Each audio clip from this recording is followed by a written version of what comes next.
concretely is to keep in the back of my mind what are the big challenges that our society is facing today that hundreds of millions of people all over the world are really struggling with.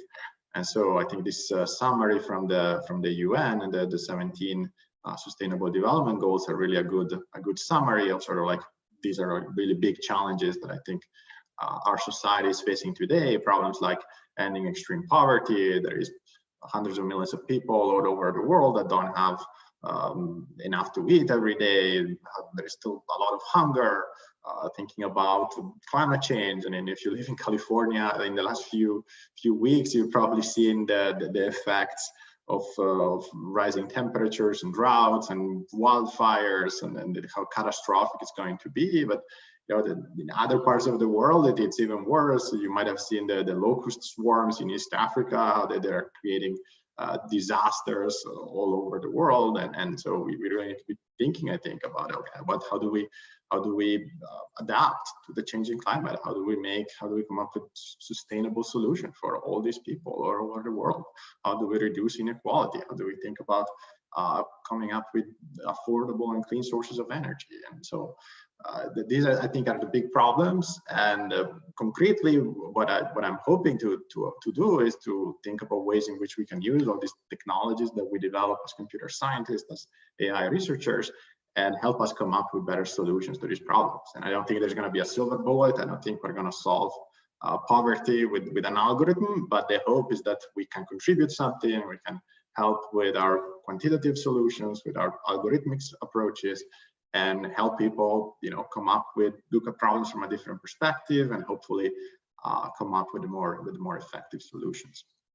And specifically, kind of like the focus of a lot of my research in the last few years has been trying to think about ways to close the data gap that we see in a lot of these problems, in a lot of these domains. I think this is well summarized by this quote from Kofi Annan. This is from a very nice Nature paper from a couple of years ago that I encourage you to read. He said, data gaps undermine our ability to target resources, develop policies, and track accountability.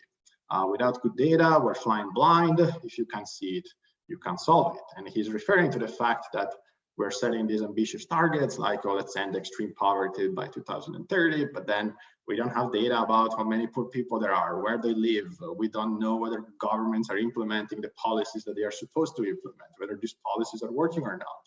Or if we have limited resources, what is the best way to target them in the most effective way? A lot of this data is missing, especially in the poorest part of the world. And so we recently, we've been working on a review paper that should appear on arXiv soon.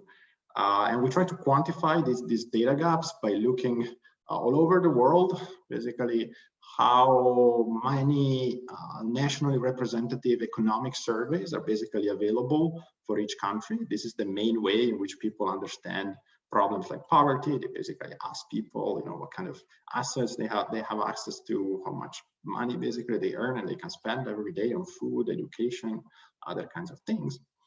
And so we did this study where we basically looked at all the survey data that is available today for every country, and we plotted it in this map, and you can see the countries are color-coded.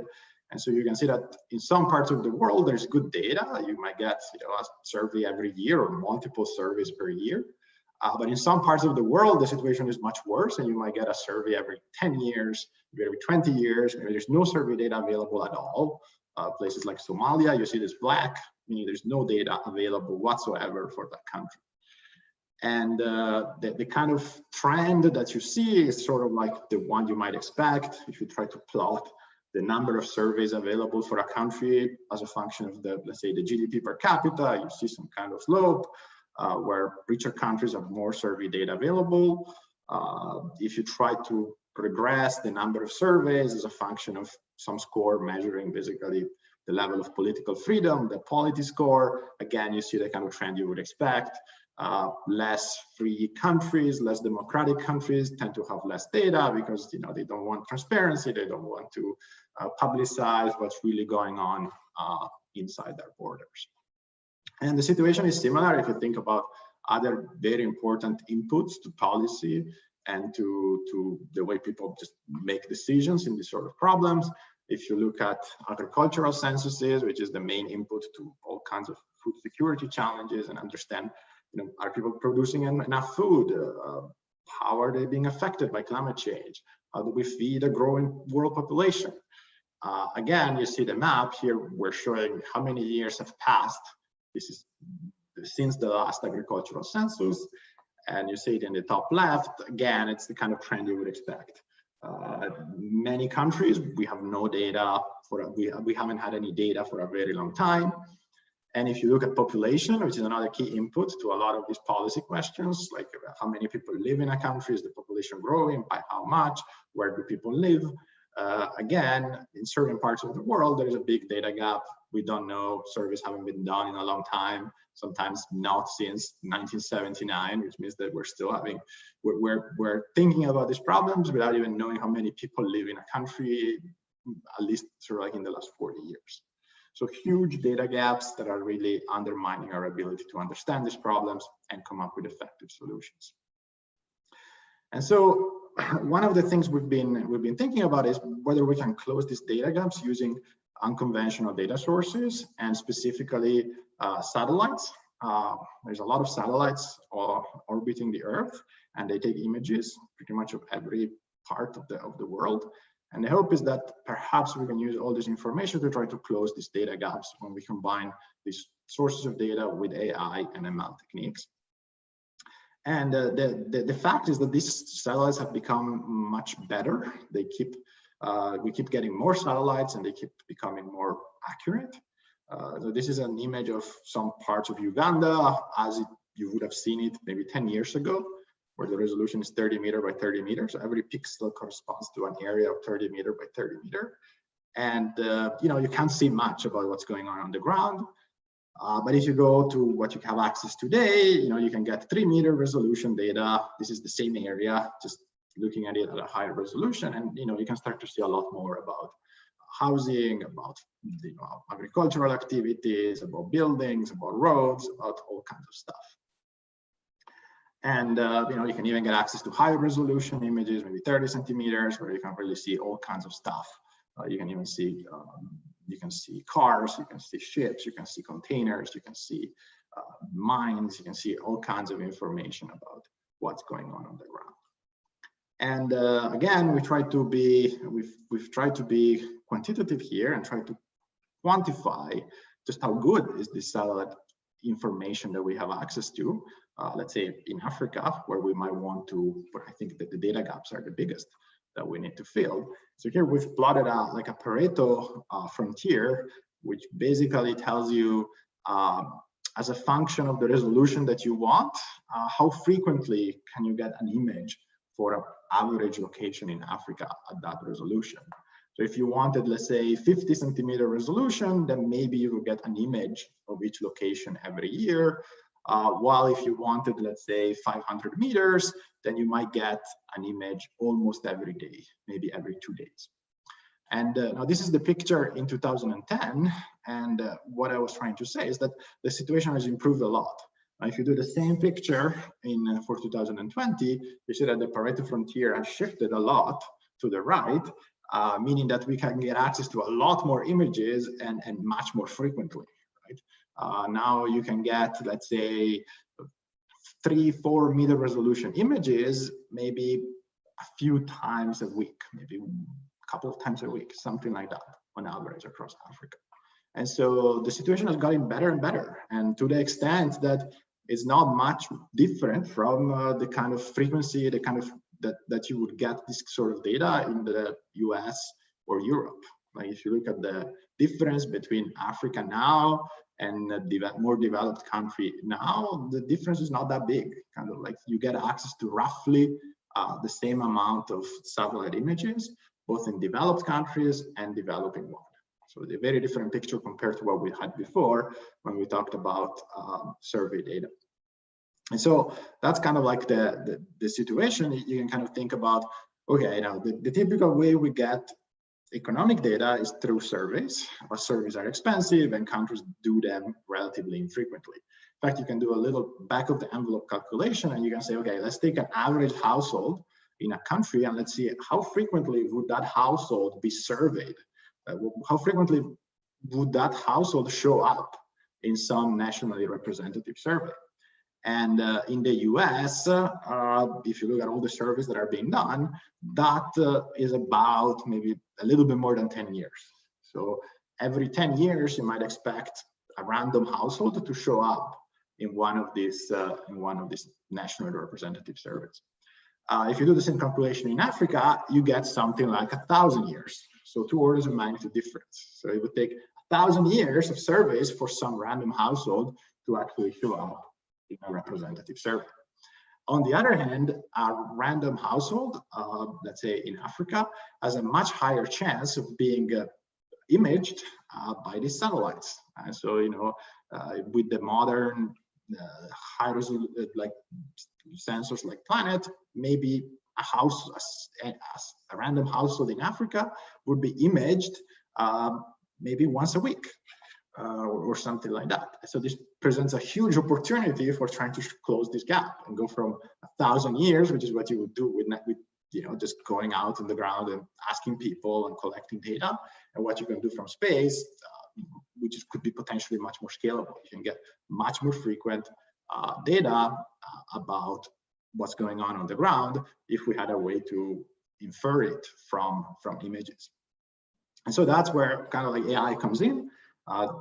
This is showing the opportunity, huge gap between what's available today through surveys and what would be possible if we figure out a scalable way to interpret satellite images and use them to come up with these estimates.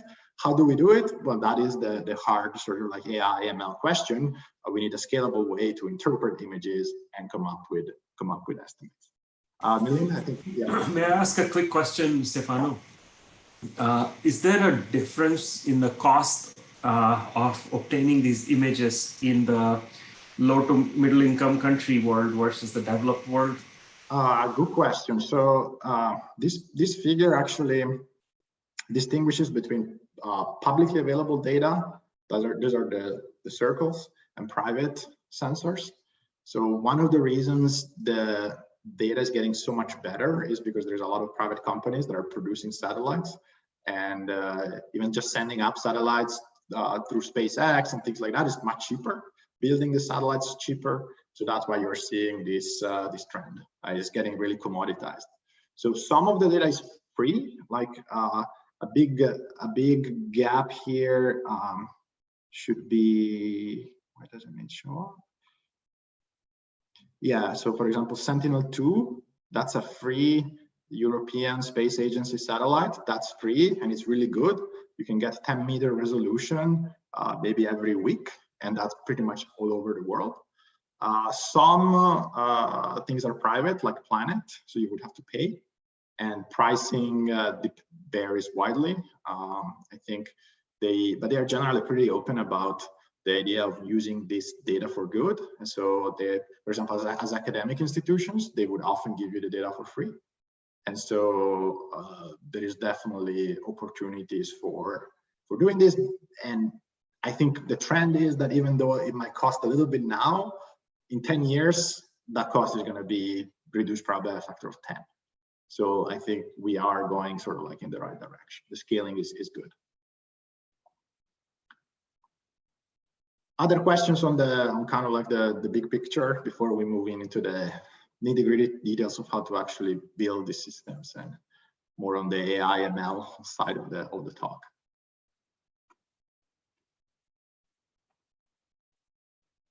All right, so let's jump in. Now the story, the kind of the idea is, okay, now we see there is an opportunity. Now how do we build algorithms effectively, automatic ways of analyzing huge quantities of satellite images to figure out what's going on the ground, whether this means understanding poverty and wealth, or this means understanding population density, or this means understanding agricultural systems and how they are changing over time due to climate change and things like that.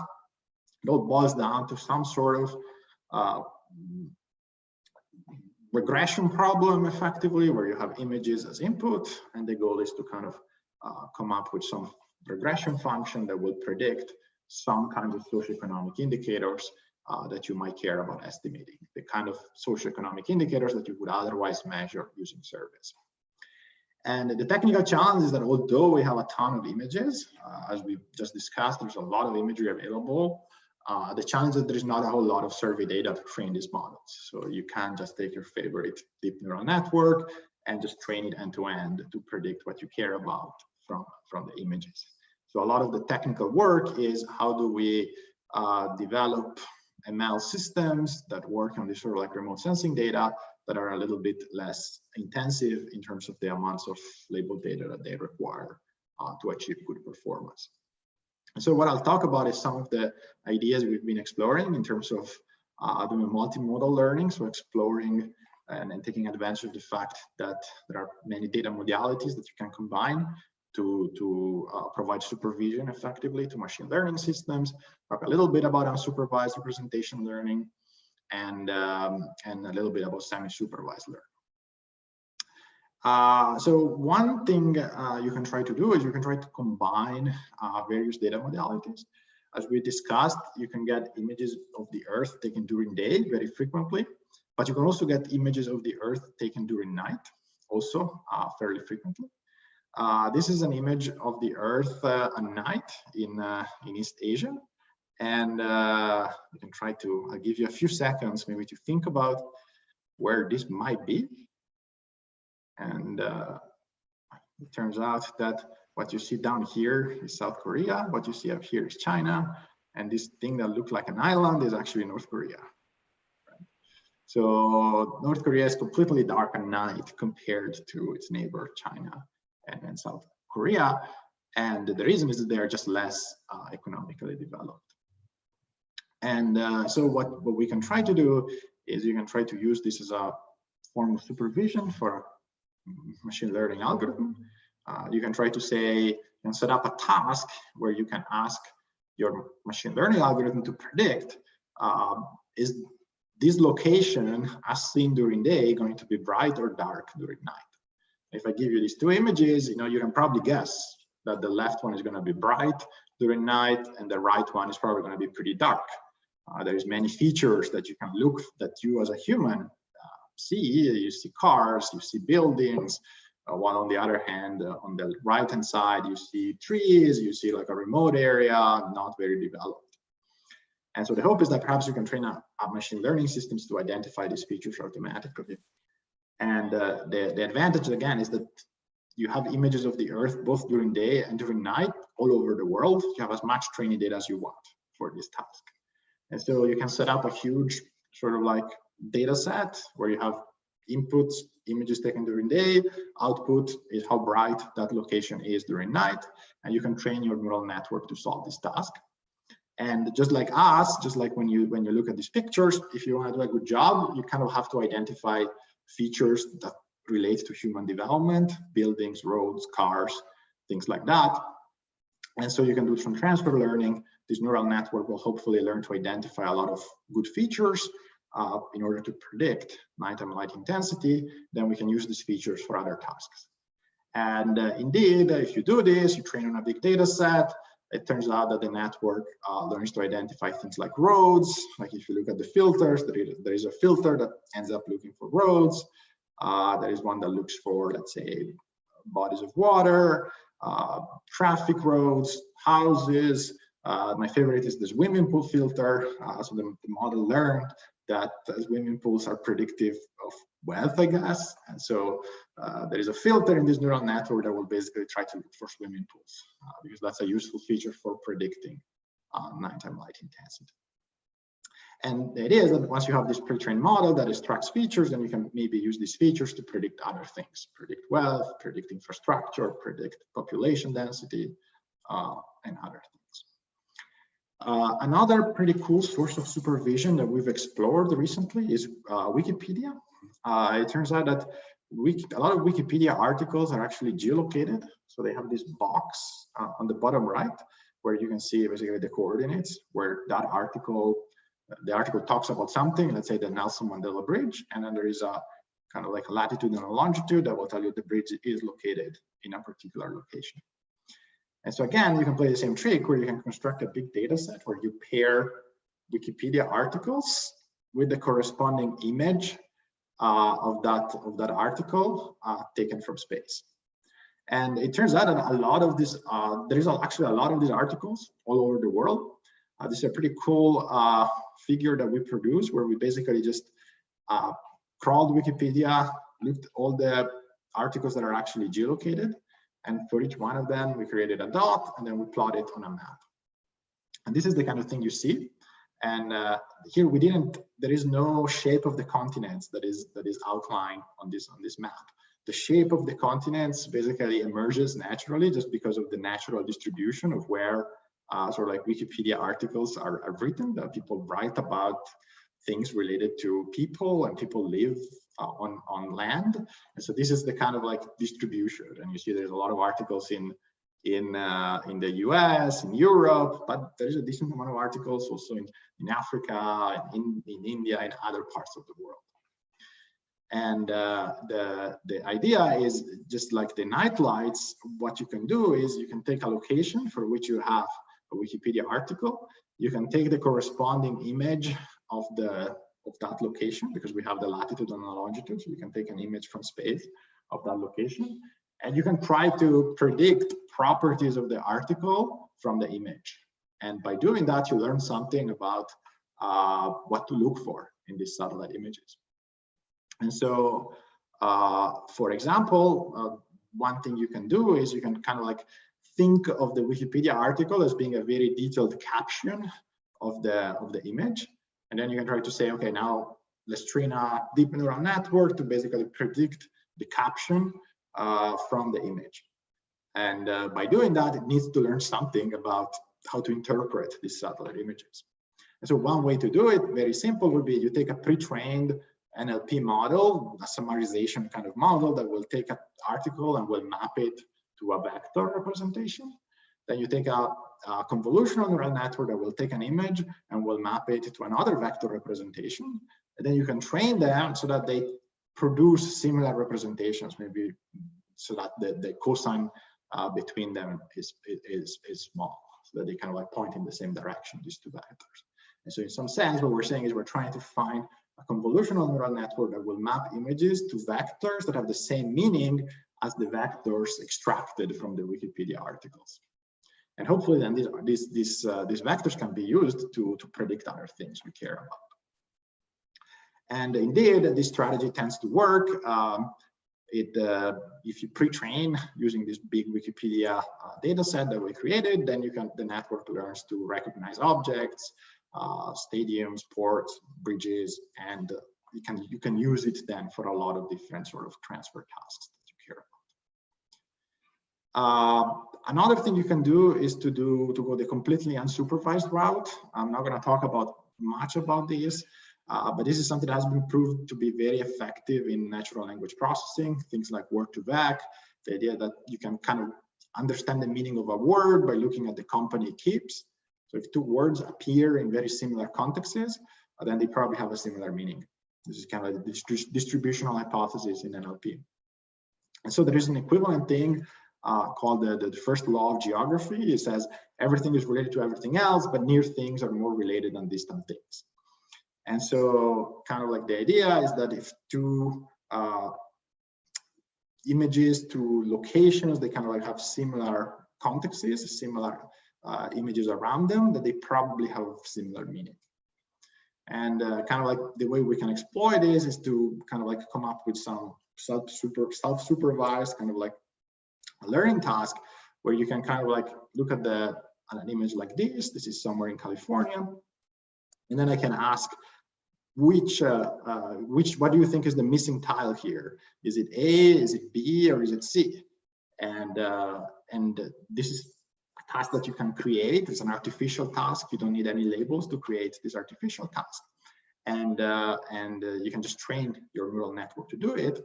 And by doing that, it will have to learn something about, oh yeah, C kind of looks like a field, so it probably matches better than, let's say, B, which is like some pretty developed city that doesn't quite fit. If you try to take B and plug it into the black area, it doesn't quite fit. And so by solving this task, you learn something about the appearance of these tiles, and you can use this knowledge to, again, then do some sort of transfer learning and use them to estimate, let's say, socio-economic indicators. And so I'm seeing, oh, okay, raised hands. Yeah, questions. Happy to. Stefano, this is Sunil. I have a quick question for you. Hey, Stefano, can you hear me? This is Sunil. Yeah, I can hear you. Yeah, go ahead. I'm sorry.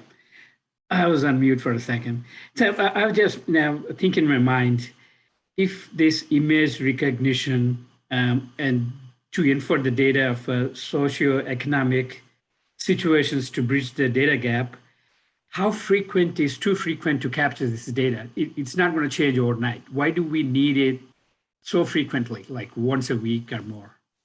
Yeah, good question. So it depends really on what you want to estimate. Like if you care about, let's say, agriculture, like let's say you want to understand, and then I'll talk a little bit if there is time about, like, let's say, try to figure out what kind of crop people are growing, and try to maybe predict whether the crops are producing enough food.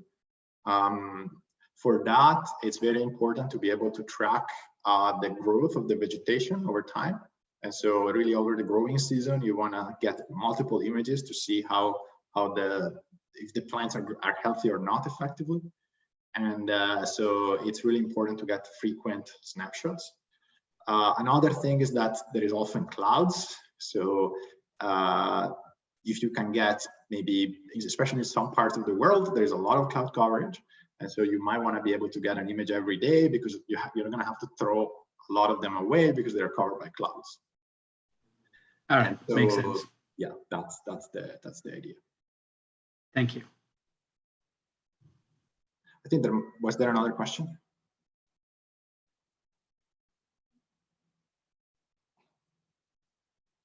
All right, so maybe let's continue, and let's talk about how then we can use these pre-trained models to go back to the original problem to, let's say, do socioeconomic modeling at scale. Basically, the idea is that now we want to really predict these socioeconomic indicators, let's say wealth or poverty, things like that. And for that, we have very limited amounts of training data. You might have, maybe a few hundred, a few thousand locations, villages that are sort of have been surveyed by the World Bank or by some statistics office. And the idea is that we would like to train a model that will take an image of a location and that will predict some kind of survey variable of interest, maybe asset wealth, like what kind of assets people have access to, or maybe consumption, how many dollars per day people are spending on various kinds of things. And the idea is that we can take advantage of all these methods that I briefly talked about for extracting good features. You can take one of these pre-trained models, take the images for these locations, you can extract these rich visual features, like is there a swimming pool there, is there a road, can I get an embedding for this image that has been trained on Wikipedia. Any of these methods basically work. You want to extract useful features for these images. And what you do then, you basically then try to build a simple regression model, or you fine tune your networks to predict some survey variable of interest.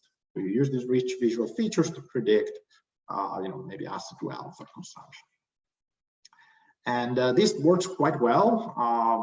For example, if you try to predict asset wealth, this is for a particular country, and you try to look at sort of like how well the estimates that you get from space aligned with the ground truth, you get pretty good R-squares. We'll talk more about this, but sort of like this is a pretty effective strategy. And what this means is that then you can basically fill in the gaps. Maybe you have a few hundred villages that have been surveyed in a country. What you can do is you have to take a new location that for which you don't have ground truth measurements. You can take the corresponding image and you can feed it through your model and you can come up with a prediction. The other thing you can do is you can take advantage of the unlabeled data.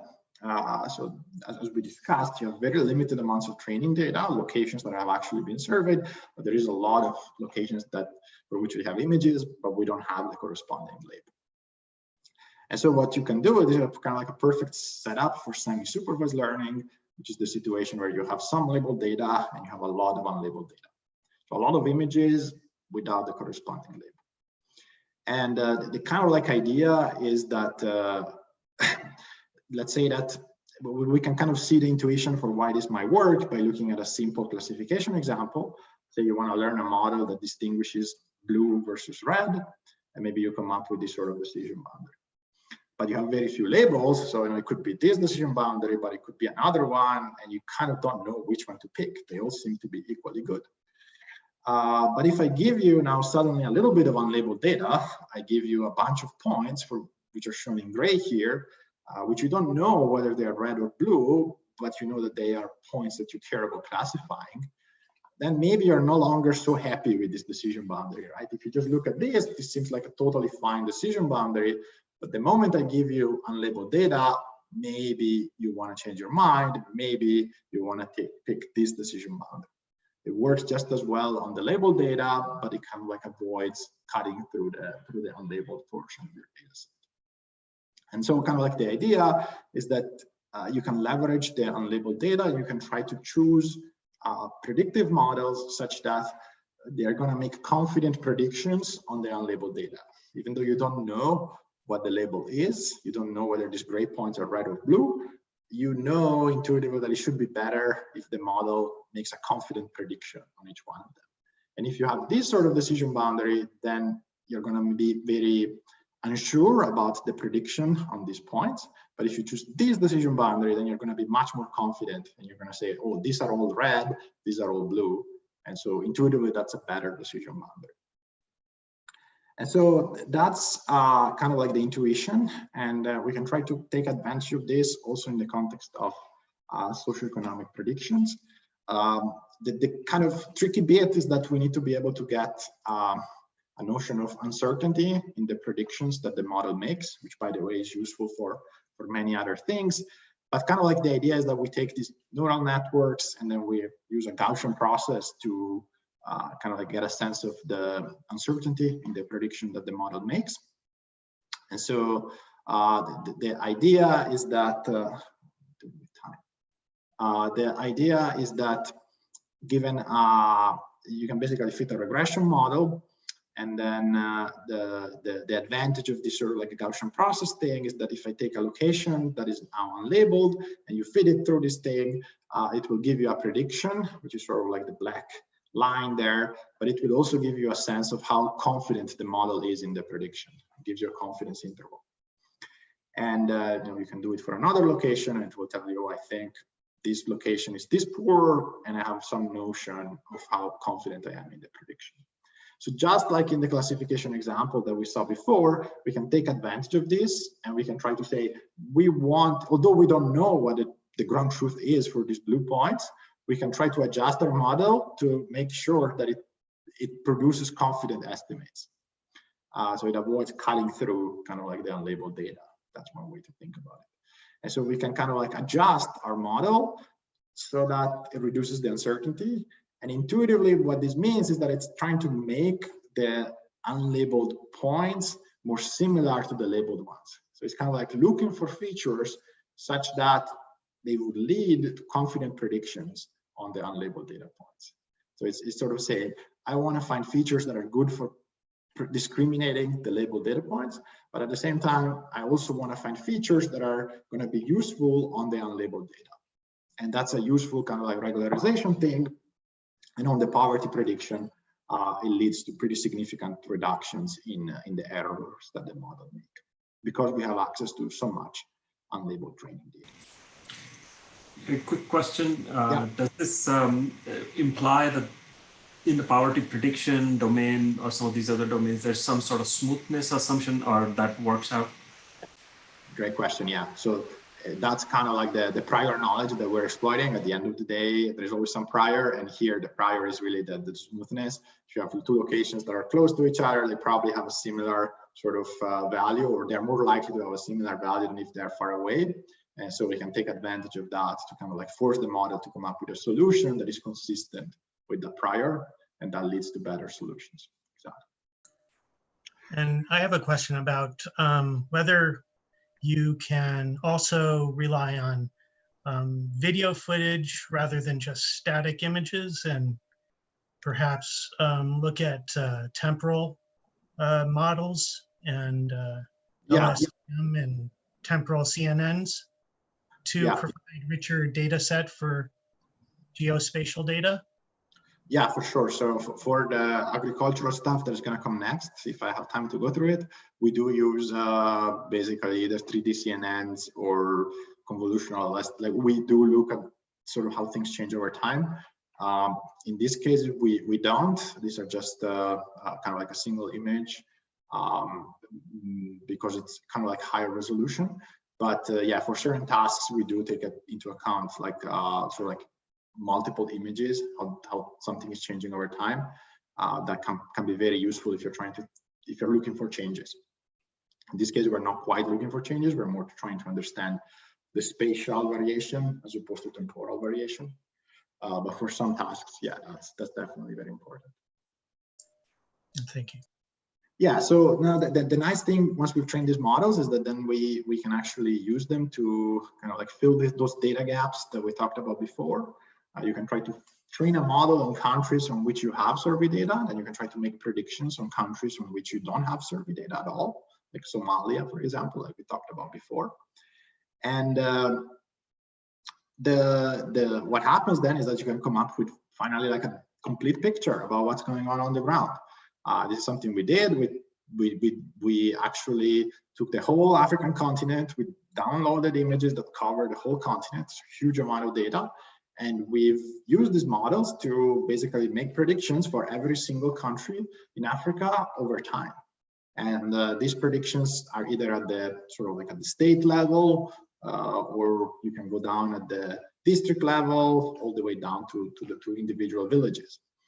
And we looked basically at, by doing some sort of like leave one out cross-validation, where we train on all the countries we have except for one, and then we see, well, how well would the model do on that country if we pretend we didn't know what the answer was going to be.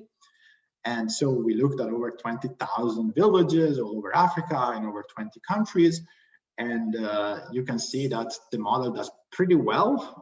So you can get an R-square of 0.6, almost 0.7 across these very different kind of like countries across a whole continent.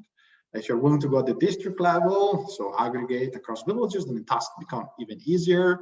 We can get R-squares of 0.7, almost 0.8 over the whole continent. So it's a single model that can make predictions all over Africa, and they're pretty good. Like they capture 70% of the variation that you see on the ground, and we can do it just from satellite images. And to some extent, we think this is quite good. Because even the ground truth that we have is noisy. There is sampling error, there's measurement error, and so you wouldn't be able to expect to do perfectly here. Like it's just never going to happen that you get a straight line and an R-square 1, just because there is basically the ground truth, the gold standard we have is already not perfect, it's noisy. And to test this, what we did is in a few countries we have access to 2 ways of basically measuring the same thing. We have survey data collected by World Bank and survey data collected by statistical offices basically in the country. And we can see how correlated these 2 measurements of the same thing are they. And if you do that, if you look at the correlation between the survey and let's say a census made by a country office, you see a correlation of 0.8. So even that doesn't give you the 100% kind of correlation because there is noise in the measurements. And if you look at the satellite predictions versus the census, again, you get about 0.7. So it is sort of like comparable to the R-squares that we were getting, out here. So it's kind of like saying that this is getting quite close to the kind of like upper bound of what you can do, just because there is measurement noise, and there's no, it's going to be very, very difficult to come up with the perfect sort of like measurements of this kind of quantities. So yeah, this is exciting. You can do it. We've produced a map for the whole continent. You can zoom in. Let's say you care about Kenya. You can see the spatial variation in asset wealth. Here, blue means poor and red means richer, basically. So you see Nairobi here is much richer than other parts of the country. And but you can zoom in all the way to the village level. You can see which village is doing better than some other village, and you can see how things are changing over time. And we can do it for a whole continent, which is very exciting. It's also very expensive computationally. It's a massive amount of data that you have to process. And so one of the things we've been exploring, maybe but this is a cool animation. It's kind of like showing how important it is to go beyond the national averages. This is kind of like showing what a few countries in Africa would look like if you just look at their average wealth. And this is what they would look like. They look different, but maybe not too different. But the moment you're able to zoom in and see the variation at the district level or maybe at the village level, then you see that the spread, that you get a completely different picture, right? It's a much more detailed picture where there is a lot of nuisance here. And just the average doesn't capture the whole thing. It's just a single number for a country. Well, we are able to give a much better picture of the whole distribution about what's really going on the ground. And not only that, we're also able to see how things change over time. So you can take a country of interest, like here, Ivory Coast, and you can get a sense of which parts are growing, which parts are becoming poorer over time. And you can do it in a scalable way all over the continent. You can see blue areas that maybe are not changing much, red areas that are getting richer over time, and you can get this for the whole continent. Was there a question or maybe not? People just saying very nice things about your presentation. Okay, good. Yeah, so the thing I wanted to talk briefly about is scalable techniques that we've been starting to explore to make these kind of computations more manageable, trying to use reinforcement learning techniques.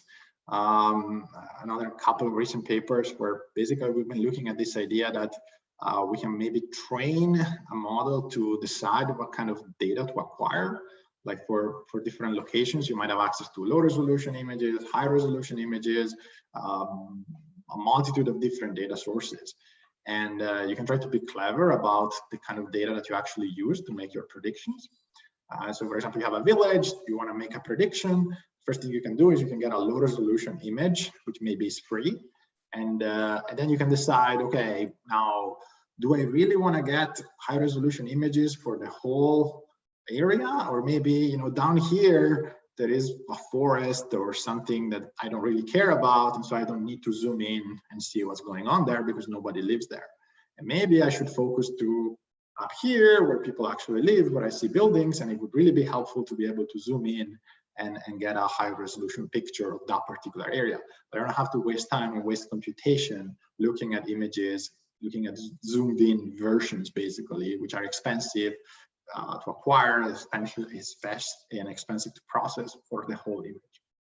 And so that's kind of like the idea. We train an agent, a reinforcement learning agent that will take a low resolution image, which is free, publicly available, and then we'll decide automatically where to zoom in, which kind of high resolution tiles to acquire. And it's trained sort of like end to end to do well on this task, like predicting poverty. And it's basically trained, it's an RL agent that is trained to maximize accuracy while reducing the acquisition costs. And of course, there's a trade-off. You can always do better if you acquire all the information, but it's going to be expensive. And so you can kind of try to trade off. Maybe you can give up a little bit of accuracy, but you can save hugely on the amount of data that you need to make these predictions. And indeed, we are often able to get almost negligible drops in accuracy, but you might get, like an 80% reduction in the amount of high resolution data that you need to come up with this sort of estimates. So pretty exciting kind of like combination of RL and machine learning to do on the fly sort of like data acquisition kind of strategies. I see questions. Yeah, just to, we have about 5 minutes left until the slot officially ends. So yeah, you can use it however you like. Yeah. I know Jackson had his hand up early. Couple hands up and a couple questions in the chat. Happy to take questions, or I can briefly go through the remaining things, and then we can just take questions after the end of the talk. Maybe we have 5 minutes. Maybe I'll do that. Just briefly, I wanted to talk about, so far we focused mostly on poverty, but there are many other socioeconomic indicators that you can predict using these sort of tools. A big one that we care about is food security, making sure people have enough to eat, and that's a big problem. If you look at the number of undernourished people, which is like the orange line as a function of time, you see that number has been steadily declining all the way until 2015, and now it's going back up. So that's a big problem, possibly due to climate change and growing populations, but that's a big challenge where we're actually going backwards. We're not even making progress. And so again, there is a big need for data in this space. Here we've been starting to understand agricultural systems and try to understand what kind of crops people grow and how productive these crops are. And you can build a similar pipeline where you use remote sensing data. In this case, it's really more like a video, like was asked before in the question, because you really need to get a sense of how the vegetation changes over time. And you can use them to come up with the predictions about how productive the crops are. This is a demo in the US, but maybe it's more interesting to see the demo in Africa. We've extended these methods to other parts of the world. Here you can see maize yields in Kenya at the state level. Basically, it will tell you which parts of Kenya, where maize is the staple crop in Kenya, and you can kind of get a sense of which regions are producing a lot, which ones aren't, and you can see how things are changing over time. But the good thing, again, is that you can zoom in. You can zoom in all the way to, you can zoom in all the way to, sorry about that. You can zoom in all the way to the field level. You can see the variation at the district level, but you can zoom in and you can see how individual fields are doing. Here it's showing this map is kind of like trying to identify fields, figure out what they grow and how productive they are. So like this little red square actually corresponds to an individual field. And here again, red means productive, blue means not productive. And so you can get a sense really at the level of very smallholder agricultural fields, get a sense of which ones are productive and which ones are not, and how things are changing over time. So you can get this kind of maps, or you can get a sense of how the production is changing over big landscapes. Another thing we did is infrastructure quality, figuring out if people have access to electricity, pipe water, things like that. And it works quite well. You can train a model on some survey data, and then you can extend it to a whole continent, and you can get a sense of how electrification is doing. It's super useful if you're thinking about people investing in PV and kind of like trying to bring electrification to the continent. And we've done a number of other things. We've looked at population density, refugee camps, brick kilns in Southeast Asia. There's a lot of different kind of important inputs for policy, for decision making, for targeting resources, where we've shown that basically we can help using a combination of remote sensing or other unconventional kind of data sources and machine learning, and come up with more accurate, more up-to-date, frequently updated sort of estimates for what's going on the ground. And so, yeah, kind of like this is the big picture, the way I see it. We have these big problems. This talk I focus mostly on hunger and poverty, but you can kind of think about your favorite: climate change, and reducing inequalities, education. Very important problems that we should all be thinking about. These are urgent, pressing, and we need more people to think about how do we make progress, how do we come up with solutions, or how do we adapt better to climate change. And again, there's not going to be, these are very complex problems. There are many faces. There's politics, there's economics, there's all sort of issues, and there's not going to be an algorithm that will solve them for us. But the hope is that we can help. We have this. We're living in these very, very exciting times. There's a lot of new technological developments, new data streams. AI is booming, new machine learning, new technologies, and then the hope is that we can help. We can come up with better solutions. We can come up with data that then decision makers can use and prioritize their policies.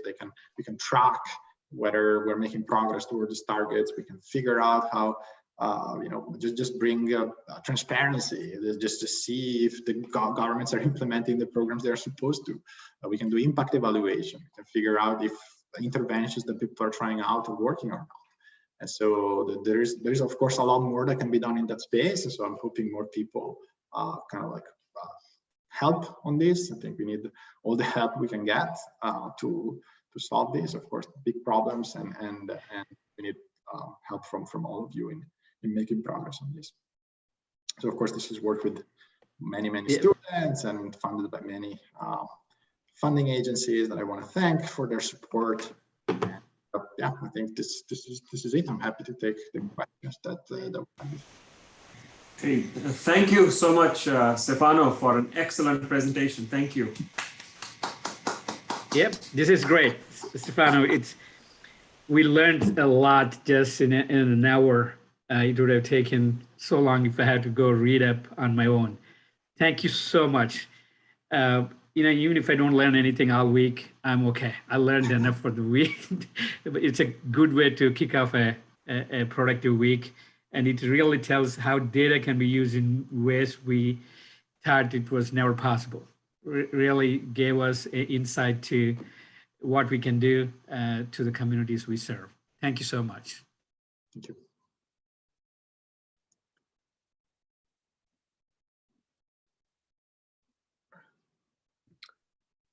There are a few people with their hands up. Do you want me to call on them, or do you want to call on them? Sure, yeah, you go. I don't know if I can see them. Okay. So Jackson, here we go. Yeah, sure. Thanks, Stefano. That's really exciting. You were able to use the smoothness insight to such effect. What I was thinking about, I guess naturally, sort of like what new errors this might produce. Even though the whole model is getting more accurate, we can see what new biases and errors this might introduce, especially in the poverty domain and at the village level. There's this effect that we know exists in low and middle income countries where the sort of richer areas are surrounded directly by the more impoverished areas, right? That was the first thing that came to mind, that the smoothness assumption might not hold. I'm wondering if you have insights about that particular error or other sources of error that you've seen so far. Yeah, how the model deals with it. Yeah, it's a bit like urban areas are very, very tricky. I think like slums, things like that. I think the model has a lot of trouble on those sort of things. I think it works better kind of like in rural areas where we can I think somehow the performance is better. I think maybe it's easier to predict wealth from space just because you can see the kind of roofing materials, the kind of infrastructure, and that's a lot easier than doing it in urban contexts where somehow the task, I think just maybe satellites don't contain enough information to figure out what's going on inside people's homes. And for that, we've actually been exploring different sort of data sources. I'm actually meant to include a little bit of that, but we've been exploring using more street view style images where you actually see what's going on the ground. And that seems to be much more suitable especially for urban areas. So we have some papers in archive, pretty interesting things where we've been using Mapillary, which is sort of like a crowdsourced version of Google Street View. And you can get images from the ground from many countries where Google Street View is not available, including India, Kenya, many African countries. And we've shown that you can use these images to predict a lot of interesting outcomes, including health, like because you can actually see people, you can get a sense about stunting and wasting, BMIs, a lot of useful inputs for health policies. And so that's pretty exciting. Back to your question, I think, yeah, I think what we do is we cross-validate, and so probably what happens is that you get worse in some parts, like urban areas, but then you get better somewhere else, and so on average, the performance is still better. But for sure, maybe if you could build 2 separate models, one for urban areas, there is lots of ways in which we can potentially improve these models. I think we need more people like you to work on this. Thanks. Neil, do you want to ask your question?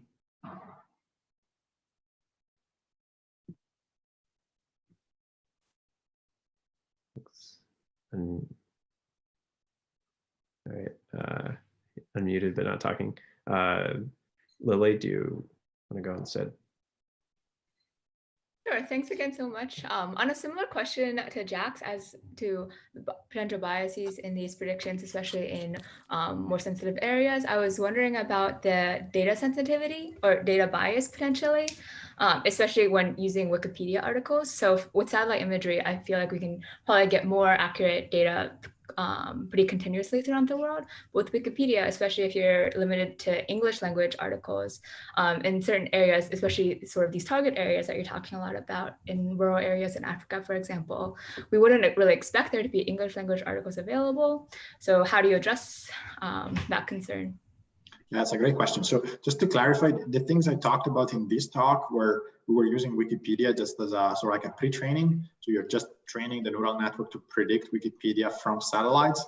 Then you throw away Wikipedia and then you just use satellites to make predictions. So it's just sort of like a interesting, challenging task for the neural network to learn something useful about satellite images that then it can transfer this knowledge to the task we care about. So we were not using Wikipedia directly to make the predictions. We have another paper where we actually tried using Wikipedia directly because there's a lot of information, so why not using it? And we ran exactly into the issues you mentioned. It's a very weird kind of distribution of where the articles are located. Like you can see strange artifacts where there were campaigns maybe run by the government or something to add articles, and so you see there's a huge density of articles and then suddenly nothing just nearby. And so it's a challenging kind of source of data to use because it's censored in a weird way. But still, even that, we were still able to do reasonably well at predicting, like, let's say we were looking at educational outcomes like literacy, things like that. Was very, very hard to do from satellites, but leveraging Wikipedia, we were able to do something pretty good. And so I agree, it's a challenging problem. We're just using English Wikipedia, but I have some undergrads now that are playing around with using other languages and see whether we can kind of combine them maybe and do something better in that space. It was sort of like a first cut. I think there is more that needs to be done when you start using crowdsourced imagery. We actually have the same problem with mapillary, that the coverage is not uniform, so you end up with some strange biases that you have to be very careful about. But we set up everything so that it's we try to be careful about it. Yeah. Maybe you can read the papers to see the details, but yeah, that's the main challenge, and that's for that kind of data. Thank you. If we have time for one more question, Neil can try again here. Yeah, sorry about that. I was on mute. So Stefano, thank you for a great talk. Jackson and Lily kind of covered my doubts and questions. But one thing I want to ask about the nightlight as a proxy for economic development.